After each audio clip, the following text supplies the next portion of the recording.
Hello, my name is Søren Jepsen. I look forward to seeing you at the International Perio Master Clinic in Mexico. Our session will deal with furcations. Why is it important?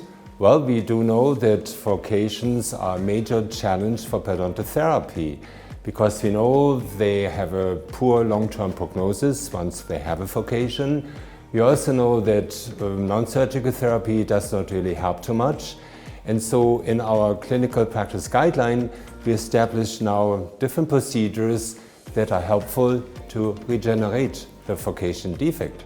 So we identify specific situations, different types of furcation involvement, upper molars, lower molars, where regenerative therapy does make a difference.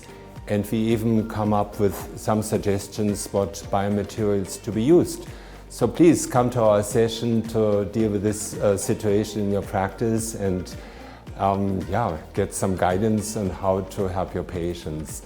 Look forward very much to seeing you in Mexico. Thank you.